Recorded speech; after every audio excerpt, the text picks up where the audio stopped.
할렐루야, 반갑습니다. 오늘도 TBC 성경 공부 계속해서 욥기 두 번째 시간 함께 공부하러 오신 여러분들을 환영하며 고난의 문제를 깊이 묵상하여 의인의 고난과 하나님의 신비라는 주제로 오늘 욥기 15장부터 27장까지 내용을 두 번째 시간으로 함께 묵상하길 원합니다. 욥기는 언제 누가 어디서 썼다고 합니까? 욥기 이야기는 나의 이야기이고 너의 이야기이고 우리 모두의 이야기인 것입니다. 왜 우리 모두의 이야기입니까? 고난은 인간이라면 누구나 피할 수 없는 숙명이기 때문입니다. 고난이 없는 인생은 없습니다. 그래서 욥기 5장 7절에 보면 인생은 고생을 위하여 났다라고 하는 말씀이 기록되고 있는 것입니다.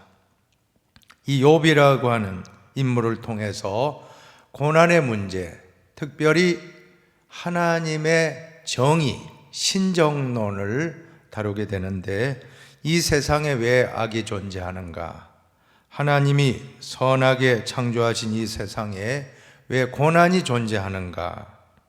악인은 형통한데 왜 의인이 고통을 받는가라고 하는 이 주제에 대한 그런 답변으로 욥기서를 기록했다라고 보시면 될 것입니다.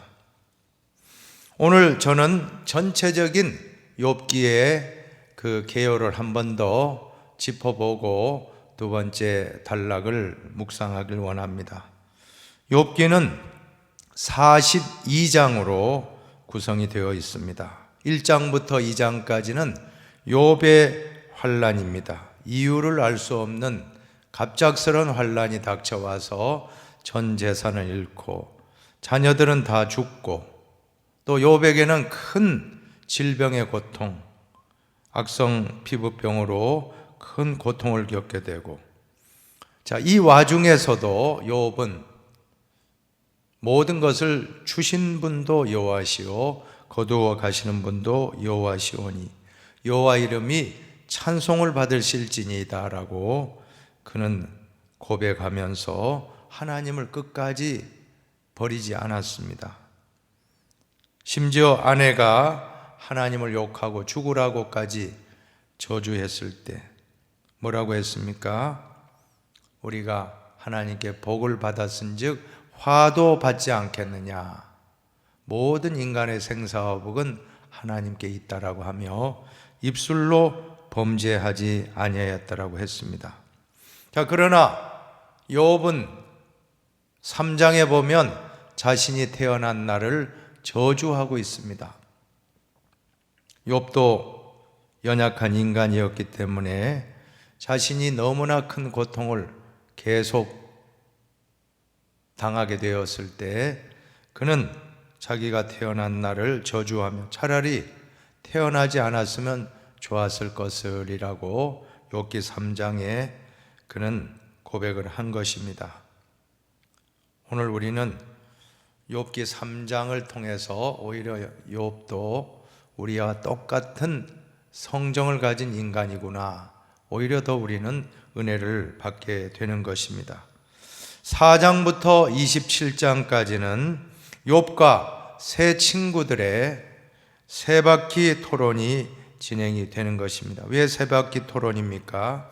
한 친구가 말하고 욥이 답을 하고, 엘리바스가 말하면 욥이 또 답하고, 또한 빌닷이 말하면 욥이 또 답하고, 또 소발이 말하면 또 욥이 대답하는데 한 바퀴, 두 바퀴, 세 바퀴, 그렇게 해서 27장까지 이루어지고, 또 욥기 28장은 지혜 예찬의 시입니다. 마치 잠언을 보는 것과 같습니다. 또 29장은 욥의 지난 과거의 회상이고, 30장은 지금 현재 얼마나 조롱받고 멸시를 받는지를 토로하는 내용입니다. 31장은 구약의 산상수훈이라고 할 만큼 높은 윤리를 보여주는 말씀이 나오고, 32장부터 37장까지는 엘리후라는 사람이 나타나서 지혜의 말씀을 훈계합니다. 그리고 욥기 38장부터 41장까지는 드디어 하나님이 임재하셔서 욥에게 질문하는 내용입니다. 욥이 전혀 답변할 수 없는 그러한 질문을 하시는 것입니다. 욥은 그저 가만히 경청할 수밖에 없었습니다. 그리고 마지막 욥기 42장은 욥의 회개와 갑절의 축복으로 마쳐지게 되겠습니다. 자, 그러면 오늘 욥과 친구들의 세 바퀴 변론의 두 번째 변론입니다. 두 번째 바퀴, 엘리바스의 두 번째 공박과 욥의 응답입니다. 엘리바스는 먼저 욥을 공격합니다. 뭐라고 하느냐 하면 욥기 15장 25절을 같이 한번 보실까요? 이는 그의 손을 들어 하나님을 대적하며 교만하여 전능자에게 힘을 과시하였음이니라. 우리말 성경으로 보면 하나님께 주먹을 휘두르는 자라고 번역이 되고 있습니다. 욥을 향해서 엘리바스는 하나님께 회개하지는 않고 하나님께 주먹을 휘두를 수 있느냐, 하나님께 주먹질하는 사람이여 라고 신랄하게 첫 번째보다도 더 세게 두 번째 욥을 비난하고 책망하고 있는 것입니다. 그러면서 33절에는 포도 열매가 익기 전에 떨어지고 감람꽃이 떨어지는 것처럼 악인은 반드시 이렇게 될 것이다. 욥의 불경견, 하나님께 주먹질했다. 그리고 욥과 같은 악인의 운명은 쉽게 떨어지고 말 것이다 라고 하면서 한마디로 엘리바스의 논리는 인과응보의 교리입니다. 그런데 이것은 대부분의 경우에 맞아떨어지는 일반적으로 옳은 말입니다. 하지만 모든 경우에 모든 것이 다 죄 때문에 고난이 왔다 하는 걸 획일적으로 다 적용할 수는 없는 것이 바로 욥의 경우이고 바로 욥기가 주장하는 내용인 것입니다. 이 세상에는 인과율의 법칙만으로는 설명할 수 없는 수수께끼 같은 문제가 가득 차 있습니다. 그러므로 엘리바스의 그러한 신학적 이론은 고난당하는 자에게 아무런 도움을 줄 수 없는 이론이었던 것입니다. 이제 16장에서 17장은 욥이 또 답변을 하는데 욥은 뭐라고 합니까? 너희는 다 재난을 주는 위로자들이로구나. 친구들을 향해서 재난을 주는 위로자들, 위로하러 왔다고 하지만 나에게 오히려 더 가슴을 후벼 파는 더 큰 재난을 주는 위로자요. 그렇게 욥은 신랄하게 친구들을 향해서 탄식했던 것입니다. 그러면서 욥이 경험한 하나님을 이야기하는데, 자 16장 같이 한번 보십시다. 12절 이하의 말씀.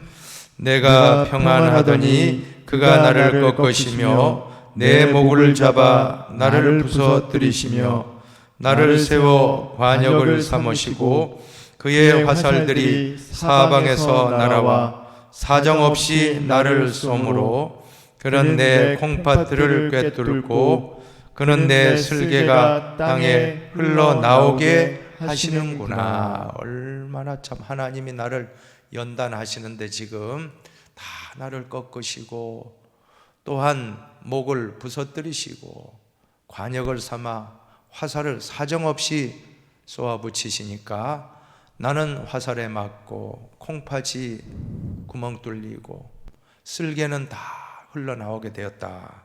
고통을 지금 호소하고 있는 것입니다. 16절에 보면 내 얼굴은 울음으로 붉었고 라고 말씀하는 것입니다. 얼마나 울었으면 얼굴이 붉게 물들 만큼 눈물을 흘렸다라고 말씀합니다. 그러면서 욥은 제발 자신의 무죄를 변호해 줄 수 있는 증인과 중보자가 있으면 좋겠다라고 호소합니다. 지금 친구들은 전혀 도움이 되지 않습니다. 재난을 주는 위로자라고 욥이 이렇게 말을 했듯이 욥을 위로하러 왔던 친구들은 오히려 욥에게 큰 상처가 되고 말았습니다. 그리고 17장을 보면 욥은 죽음을 생각했던 것입니다. 지금 너무나도 큰 고통 속에서 욥은 차라리 스올의 세계로 가면 좋겠다 하는 그런 마음이 들었습니다. 여러분, 스올이 어디입니까? 구약 성경의 스올이라는 곳은 죽은 사람이 머무는 곳이라고 이해된 곳입니다. 한번 같이 욥기 17장 13절 16절 같이 한번 보십시다. 내가 스올이 내 집이 되기를 희망하여 16절 우리가 흙 속에서 쉴 때에는 희망이 스올의 문으로 내려갈 뿐이라. 아멘. 차라리 죽어서 땅속 스올로 가는 것이 오히려 이 고통이 끝나는 것이다. 정말 너무나 힘든 고통 속에서 욥도 그런 유혹을 받았던 것입니다. 결국 내가 희망을 둘 곳은 어디인가? 오늘 우리는 그러한 참 고난당하는 사람을 만났을 때 어설픈 지식과 교리를 가지고 이 말 저 말을 하는 것보다도 오히려 이것이 우리에게는 재난을 주는 위로자와 같은 모습이 될 수 있다는 것입니다. 어설픈 지식과 교리가 아니라 같이 있어주고 같이 울어주는 그러한 모습이 될 때 오히려 진정한 위로자의 사명을 감당하게 될 것입니다. 우리에게는 욥이 그토록 목말라 찾던 중보자이신 예수 그리스도가 계심을 믿으시면 아멘 하십시오. 우리는 예수 그리스도가 우리의 영원한 중보자, 영원한 위로자이십니다. 지금 고난 당하시는 분 계십니까? 영원한 위로자가 되시는, 중보자가 되시는 예수님만 의지하시기를 바랍니다. 메멘토 모리라고 하는 그런 말이 있습니다. 죽음을 기억하라 하는 그런 뜻인데 아주 엄격하기로 소문난 시토 수도회, 프랑스의 시토 수도회에서 사용했던 인사말이라고 합니다. 항상 메멘토 모리, 이것은 죽음을 기억하라. 수도사들의 동상을 보면 한 손에는 사람의 해골을 들고 있는 그런 동상이 있습니다. 우리는 죽음을 기억하며 오히려 영원한 삶을 준비하게 된다는 것입니다. 죽음을 묵상하는 사람은 함부로 살 수가 없습니다. 메멘토 모리, 이 죽음이라고 하는 것이 오히려 우리를 돌아보고 더 깊은 영성으로 우리를 이끌 수 있을 것입니다. 그 다음은 빌닷의 두 번째 공박인데, 빌닷은 18절에 보면 악한 자는 필경 망하리라 라고 주장을 하면서 욥이 계속 자기의 무죄를 주장하고 또 욥의 친구들은 일관되게 욥의 죄 때문에 이러한 고난이 왔다라고 함으로써 더욱더 격렬하게 설전을 벌이게 된 것입니다. 욥의 친구들은 더욱 신경질적으로 원색적으로 욥을 악인으로 몰아붙이게 되는 것입니다. 왜 그래요? 아무리 이야기해도 욥이 회개할 생각은 하지 아니하고 계속 나는 죄가 없다, 결백하다라고 주장하는 걸 볼 때 더 격렬하게 욥을 향해서 비난하며 더 강력한 그러한 논쟁을 벌이게 된 것입니다. 18장 같이 한번 보실까요? 5절 6절입니다. 악인의 빛은 꺼지고 그의 불꽃은 빛나지 않을 것이요 그의 장막 안의 빛은 어두워지고 그 위의 등불은 꺼질 것이요. 결국 악인의 빛은 꺼지고 불꽃도 빛을 잃을 것이다 라고 주장을 하면서 욥을 향해 그렇게 지금 강조하고 있는 것입니다. 결국 빌닷도 다른 친구들과 같이 고난은 죄의 결과로 온다라고 하는 그러한 확고한 교리 도그마라고 하지 않습니까? 그 도그마로 그의 사상은 가득 차 있었습니다. 그렇기 때문에 욥의 마음을 전혀 이해해 주지 못하고 있다는 것입니다. 사람이 마음과 생각이 굳어져서 옛날 가지고 있는 생각을 바꾸지 않고 자기 주장만 하게 되면 참 피곤한 사람이 될 수 있습니다. 이것은 나이가 연세가 드시는 분일수록 더 조심해야 될 부분이라고 생각합니다. 우리는 점점 더 나이가 들면 자꾸 내 생각, 내 아집이 강해지기 쉽습니다. 내 방식, 내 인생 경험, 이것이 전부다라고 생각하기 쉬운데, 그래서 완고해지기 쉽습니다. 그럴 때일수록에 우리 어르신들은 열려진 사고를 다시 한번 생각해 보시기 바랍니다. 나는 옳고 상대방은 틀렸다 하는 이 독선적인 사고방식을 바꾸어서 다른 사람의 의견도 옳을 수 있다라고 배우려는 겸손한 자세, 이러한 것을 갖추신 어르신들은 정말 지혜로운 어르신들이라고 저는 믿습니다.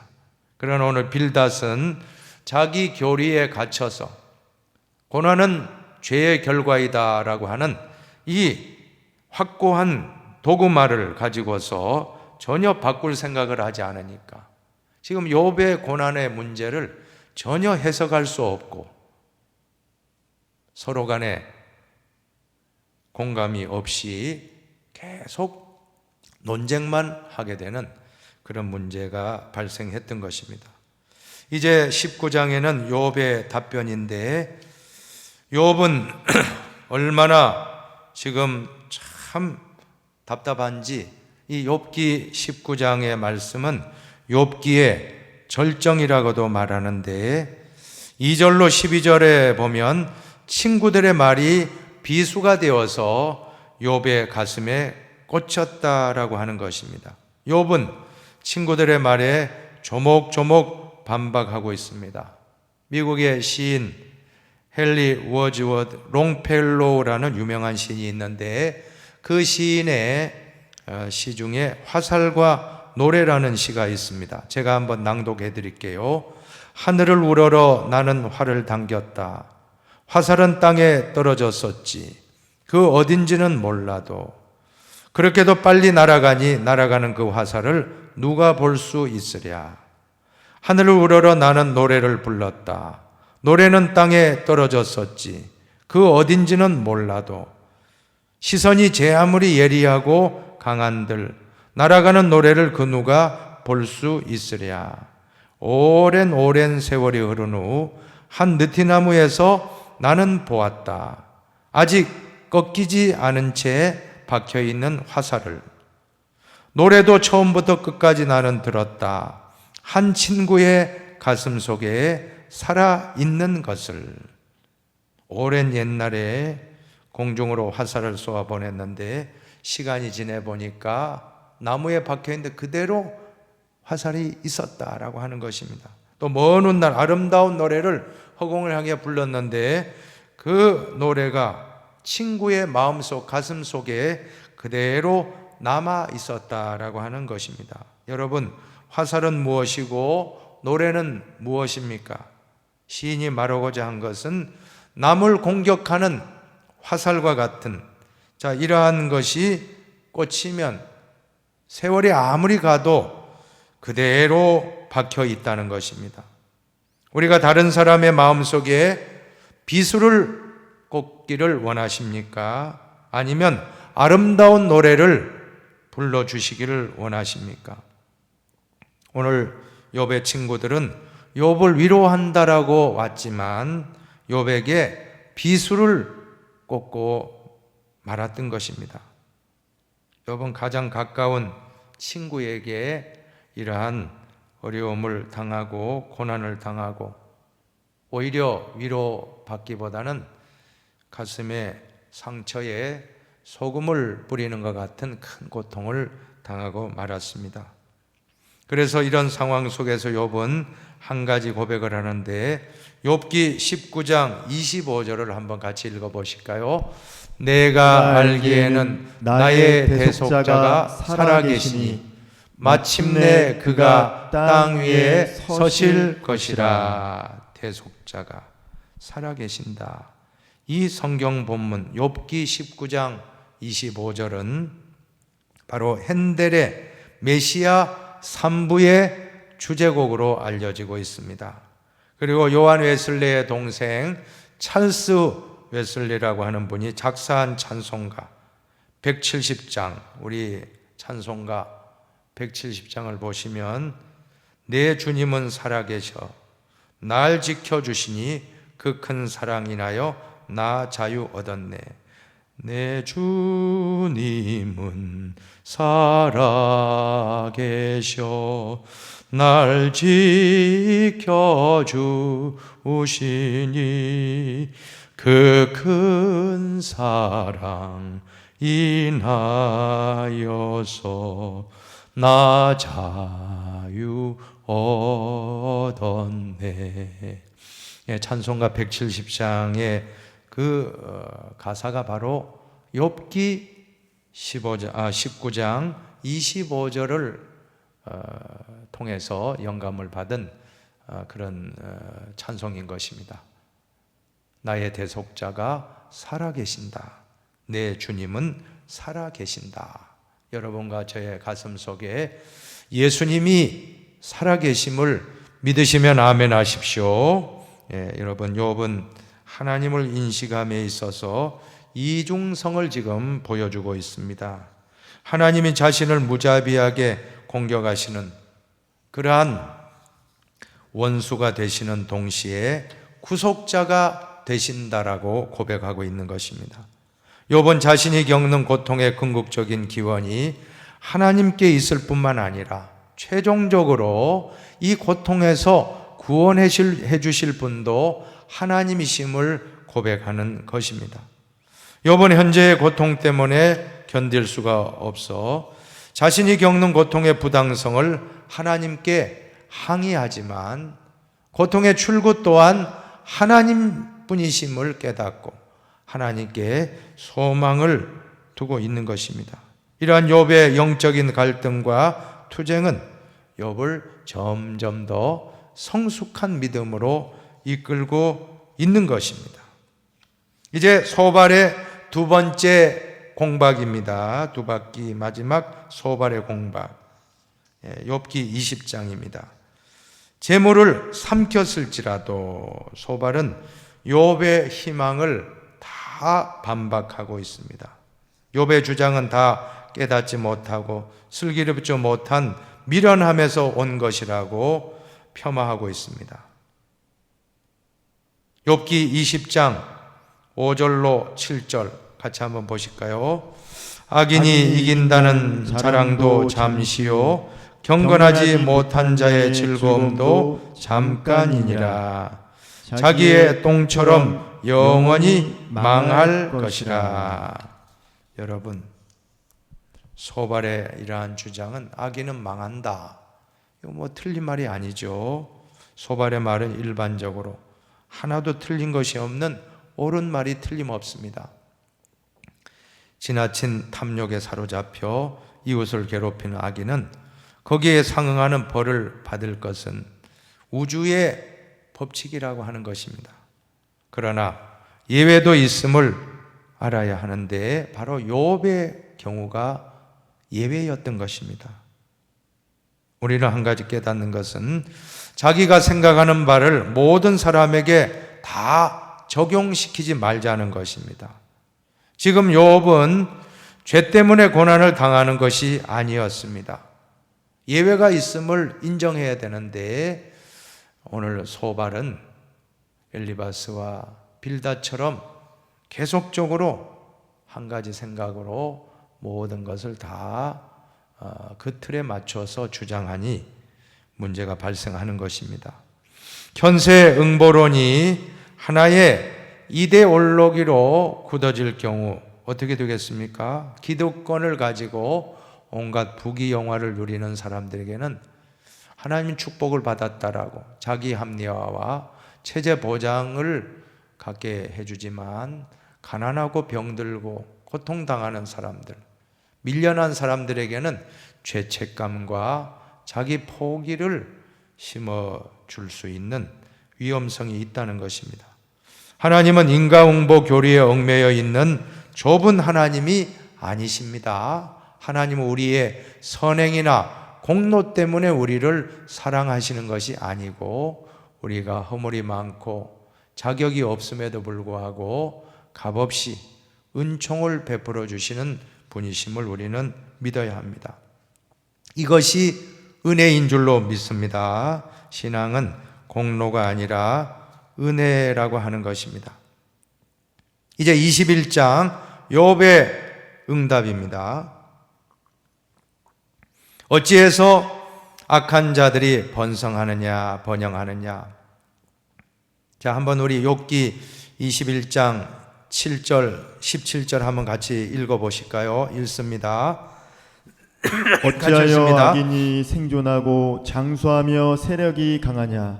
17절도 악인의 등불이 꺼짐과 재앙이 그들에게 닥침과 하나님이 진노하사 그들을 곤고하게 하심이 몇 번인가. 자, 보세요. 우리가 현실 세계를 보면 오히려 의인보다 악인이 훨씬 더 잘 되고 형통한 것이 다 우리 현실 세계는 있다라고 하는 것입니다. 그러므로 모든 고난을 죄의 결과로 응보론적으로 보는 것은 약점이 있음을 욥을 통해서 우리는 알 수가 있습니다. 오늘 욥과 세 친구들의 대화에서 처음부터 끝까지 공통점이 없는 이유는 욥과 욥의 친구들은 그 출발점부터 다르기 때문인 것입니다.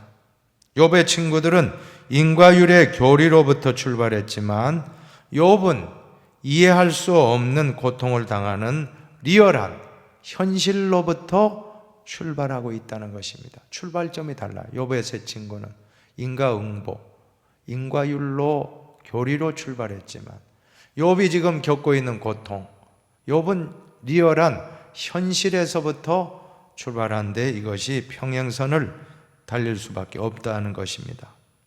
우리가 현실 세계에서 경험하는 것은 욥의 말이 맞는 것입니다.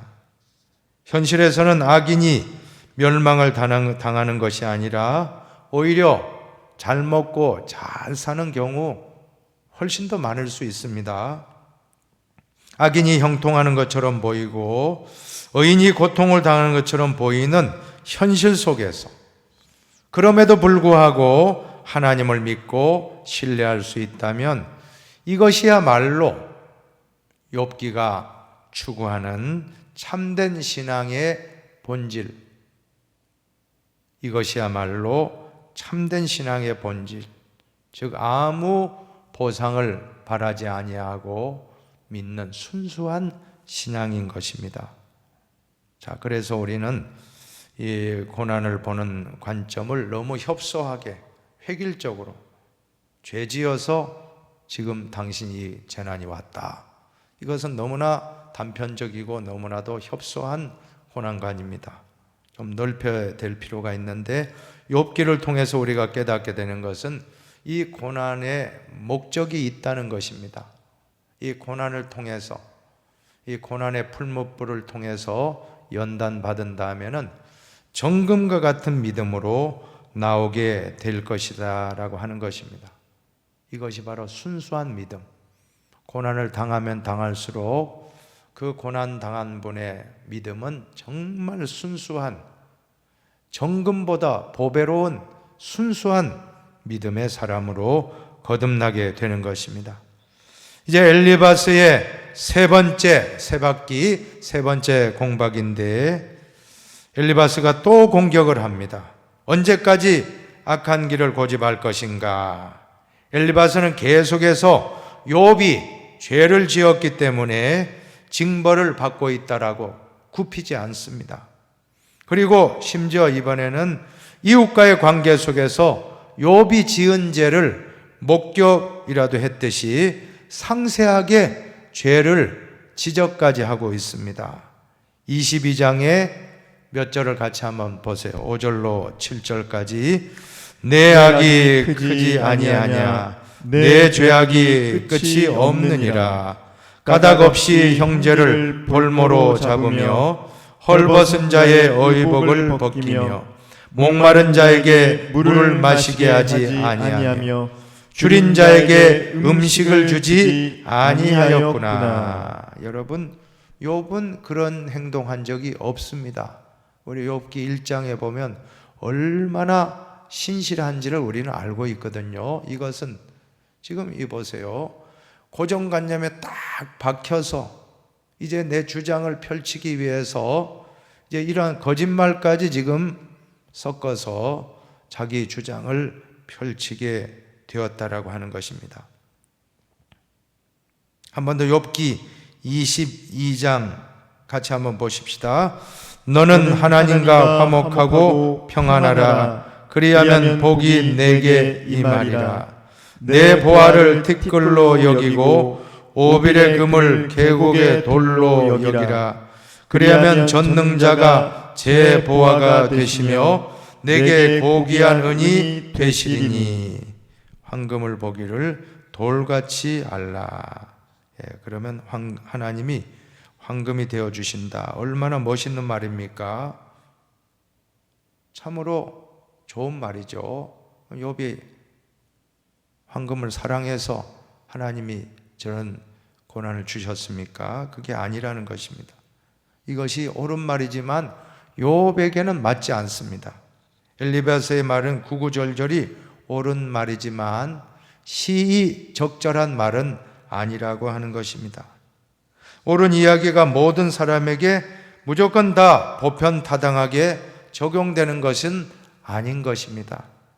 자기의 생각이나 신앙이 옳다고 생각해서 다른 사람의 상황을 고려하지 아니하고 누구에게나 아무 예외 없이 적용하려고 할 때 엘리바스의 맹점이 이러한 것입니다. 드러나고 말았습니다. 고린도전서 13장에 있는 것처럼 사랑이 없으면 아무 유익이 없다. 오늘 사랑이 없는 옳은 말은 유익이 없습니다. 사랑이 없이 설득하는 말, 훈계하는 말은 사람을 변화시키지 못합니다. 우리가 자녀에게 사랑하지 않고 훈계하는 말은 듣지 않습니다. 움직이지 않습니다. 오늘 우리 자녀들을 사랑하는 말로, 사랑하는 마음으로 적절하게 말씀을 한다면 우리 자녀들이 감동을 받고 움직여지게 될 줄로 믿습니다. 사랑 없는 어떠한 말도 공허한 말이 되고 마는 것입니다. 또 엘리바스는 부자였던 욥이 망한 것은 가난한 이웃을 돕지 않았기 때문이라고 말하고 있는데 이것은 너무나 단정적인 것입니다. 부자였다가 고난당한 사람 다 악인이다 하는 이런 도식은 항상 옳은 것이 아닌 것입니다. 어려운 부자 또한 얼마나 참 양심 있는 부자 얼마든지 우리 주변에 있을 수 있다는 것입니다. 그러니까 내 관점으로 모든 것을 주장하는 것은 너무나도 편견이 될 수가 있는 것입니다. 이제 욥의 답변입니다. 욥의 대답. 엘리바스의 공격에 대해서 욥기 23장, 24장에 욥이 답변을 하는데 하나님을 만날 수만 있다면 좋겠다. 자, 같이 한번 보십시다. 내가 어찌하면 하나님을 발견하고 그의 처소에 나아가랴. 어찌하면 그 앞에서 내가 호소하며 변론할 말을 내 입에 채우고 내게 대답하시는 말씀을 내가 알며 내게 이르시는 것을 내가 깨달으자. 너무 억울하니까 하나님 앞에 가고 싶다는, 하나님의 판단을 받고 싶다. 친구들하고는 이야기가 통하지 않습니다. 하나님은 이 모든 것을 정확하게 판결하시리라. 물론 마지막에 이제 38장 이하에 보면 하나님이 나타나셔서 다 해결해 주십니다. 인간과의 논쟁으로는 해답이 없었어요. 하나님의 오심으로 모든 문제가 해결되는데, 특별히 욥기서 말씀에 가장 핵심 구절이 나옵니다. 이 말씀을 암송하시기 바랍니다. 욥기 23장 10절입니다. 같이 보세요. 그러나 내가 가는 길을 그가 아시나니 그가 나를 단련하신 후에는 내가 순금같이 되어 나오리라. 한 번 더 읽어봅시다. 그러나 내가 가는 길을 그가 아시나니 그가 나를 단련하신 후에는 내가 순금같이 되어 나오리라. 오늘 우리가 깨닫게 되는 것은 하나님은 알고 있다라고 하는 것입니다. 나의 고난을 하나님만은 내 가는 길을 알고 계신다. 그리고 두 번째로, 내가 이 고난의 터널을 잘 단련받고 통과하고 나면 정금 같은 믿음, 순금, 개역 성경에는 순금이 아니라 정금이라고 되어 있는데, 어쨌든 정금 같은 믿음, 순금 같은 믿음으로 나오게 될 것이다. 얼마나 참 귀한 것입니까? 여러분, 고난이 단순히 죄의 결과로 고난이 왔다는 차원이 아니지 않습니까? 이 고난은 하나님이 다 알고 계시고, 이 고난의 목적과 섭리가 하나님은 다 알고 계시고, 그리고 이 고난을 통과하고 나면 정금 같은 믿음으로 나오게 될 것이다. 이것이 바로 고난을 주신 목적입니다. 여러분 가정에 고난이 있습니까? 자녀의 고난이 있습니까? 물질의 고난이 있습니까? 건강에 시련이 있습니까? 왜 나에게 이런 시련을 주십니까? 그럴 때 우리가 깨달아야 되는 것은 하나님은 알고 계신다는 것입니다. 꼭 믿으시기 바랍니다. 그리고 하나님이 나에게 고난을 주시는 목적이 있는데, 그 목적은 나를 연단하시고 단련하시고 그 후에는 정금같이 나오게 하리라. 이 고난을 주신 목적이 더 순수한 믿음, 더 보배로운 믿음, 더 큰 믿음을 주시기 위한 것이구나. 자, 이것이 바로 욥기의 주제인 것입니다. 오늘 너무나 참 좋은 말씀, 중요한 말씀 우리에게 주셨습니다. 우리는 하나님을 볼 수 없지만 하나님 우리의 모든 것을 다 보고 계신다라고 하는 것입니다. 고난은 제3의 성내전이라고 하는 것입니다. 여러분, 성내전이 무엇입니까? 세례와 성만찬 아닙니까? 그죠? 그런데 제3의 성내전, 세례, 성찬, 여기에 필적할 만큼 고난이 우리에게 큰 은혜의 통로가 될 수 있다는 것입니다. 순금은 결코 저절로 생산되지 아니합니다.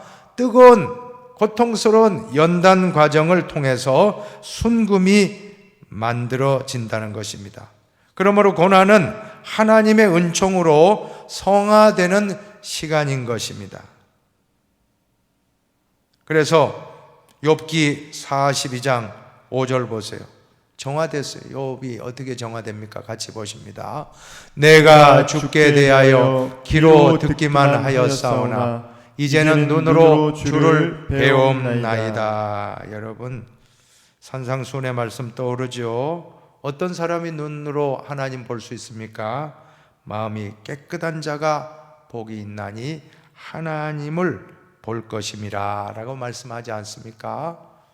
마음이 깨끗한 사람, 청결한 자만이 하나님을 보는데, 지금 욥은 이 1장부터 41장까지의 모든 연단을 통과한다.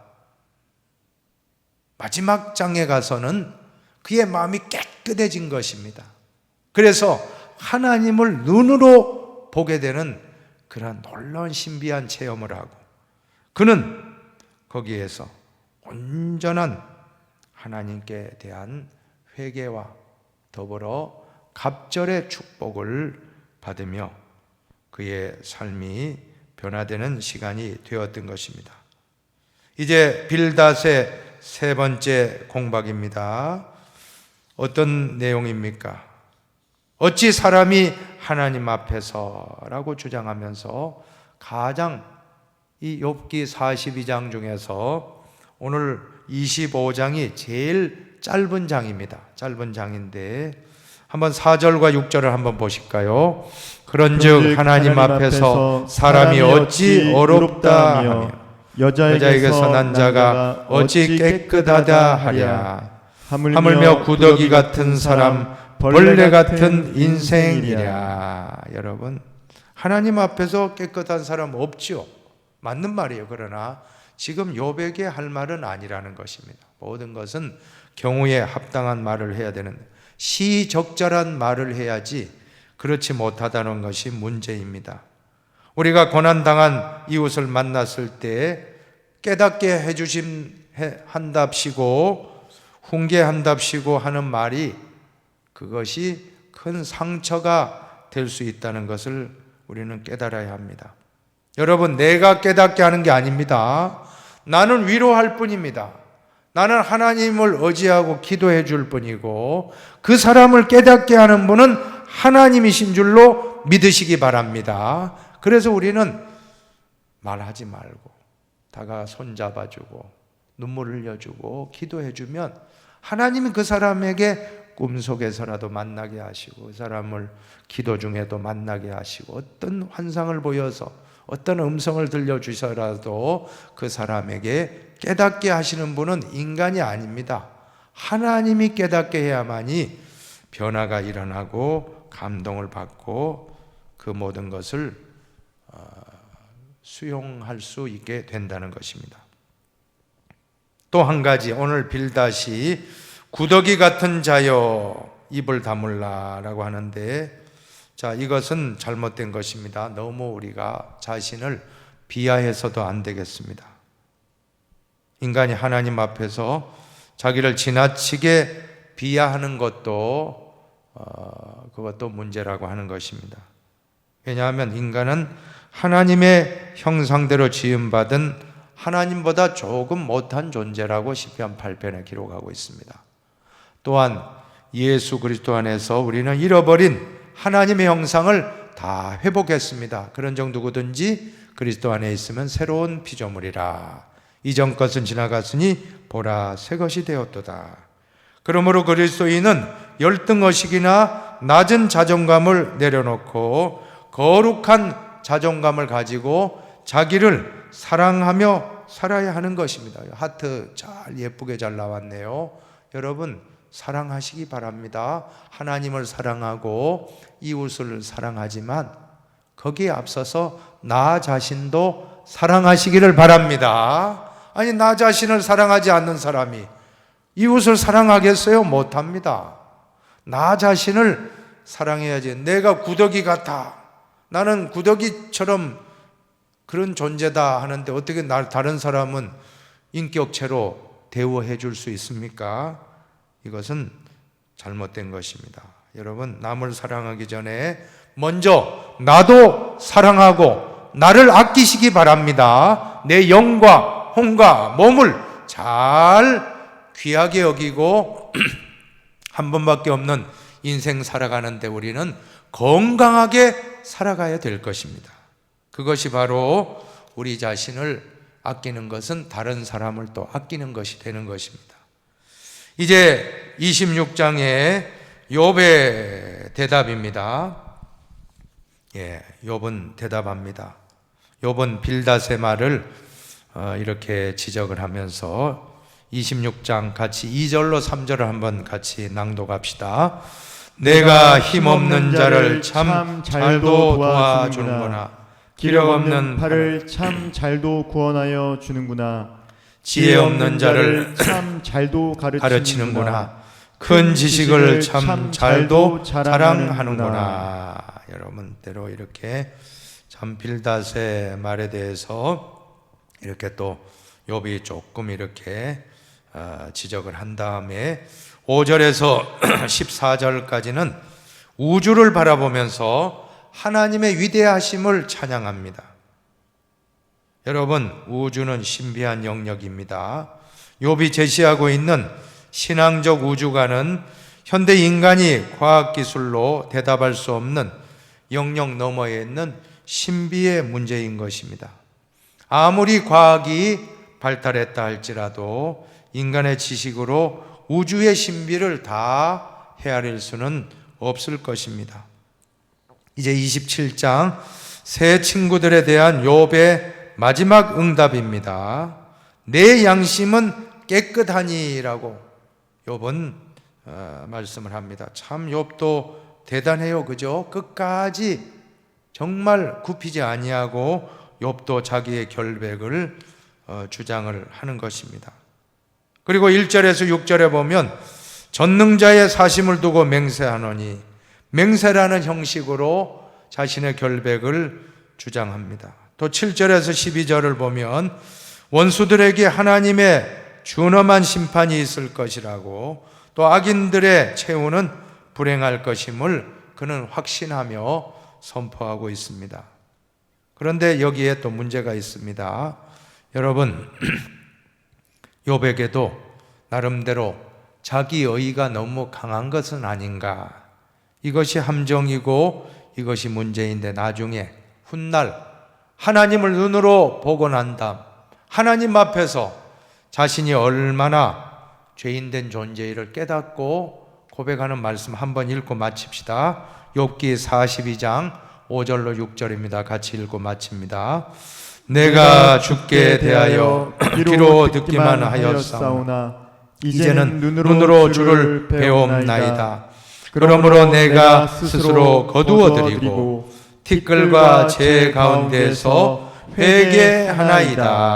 아멘. 마지막 결론 부분에 하나님을 만난 다음 욥은 정말 진정 겸손하게 하나님 앞에 참회하게 됩니다. 회개하고, 그리고 하나님은 욥을 받아주시고, 또한 갑절의 축복으로 욥은 다시금 일어나게 된다라는 것이 욥기 전체의 결론입니다. 오늘 우리는 두 번째 욥기를 묵상하는 가운데 다시 한번 참 우리가 누군가 슬픔당한, 고난당한 믿음의 식구를 만날 때 위로한다고 해준 말이 오히려 우리가 상처를 줄 때도 있었다는 것을 우리 스스로 자각하고, 우리는 고난의 문제를 단순하게 해석하지 말고, 판단하지 말고, 하나님의 높은 뜻이 있다, 하나님의 섭리가 있다는 하나님께 목적을 두고 하나님의 뜻을 찾아가며, 우리는 그 영혼이 하나님을 만날 수 있도록 도와주고, 또 그 영혼의 손을 꼭, 그분의 손을 꼭 붙잡아주고 함께 있어주고 함께 울어주는, 그것이 진정 위로자의 사명. 그렇지 않았을 때 재난을 주는 그러한 위로자가 되고 말았던 것입니다. 쓸모없는 의사가 되고 말았던 것입니다. 우리는 이 말씀을 통해서 고난의 문제가 단편적이지 않다, 단순하게 죄의 결과다라고 적용할 것이 아니라 더 넓혀서 하나님의 더 깊은 목적과 섭리가 있다는 것을 깨달으시고, 그 섭리를 같이 발견해 나가며 더 위로하고 더 함께 울어줄 수 있는 진실한 위로자들이 다 되시기를 주님의 이름으로 축복하겠습니다. 한번 기도하겠습니다. 하나님 아버지, 감사합니다. 계속해서 고난의 문제, 이것이 단순한 한 가지 이론으로 모두 설명할 수가 없고, 다양한 그런 목적, 하나님의 다양한 섭리, 하나님의 다양한 목적이 각자 고난당하는 한 사람 한 사람 가운데 다 목적이 있고 섭리가 있고 뜻이 있다라고 했사오니, 그것을 우리가 발견하며 하나님께 이 고난을 맡기고, 이 고난의 모든 것을 알고 계신 분은 하나님이시고, 이 고난을 잘 통과하고 나면 정금같이 나오게 되리라고 하는 믿음의 순수한 정금 같은 믿음의 사람으로 나오게 되는 그러한 목적이 이루어지게 하여 주시옵소서. 감사하며 축복하며 길이요 진리요 생명 되시는 예수님의 이름으로 축복 기도하옵나이다. 아멘. 예, 이제 1시간 더 남았습니다. 이제 욥기서 28장부터 42장 끝장까지를 한 번 더 통독해 주시고 교재 22강을 잘 읽어서 한 번 더 우리가 고난의 참 문제를 하나님의 관점에서, 이 고난은 하나님의 목적과 섭리가 있다는 것을 우리가 잘 발견하는 시간 될 수 있도록 1시간 더 다음 주에 한 번 더 욥기를 공부하도록 하겠습니다. 여러분 한 주간 더 승리하시고 늘 하나님과 동행하시기를 축복하겠습니다. 예, 마치도록 하겠습니다.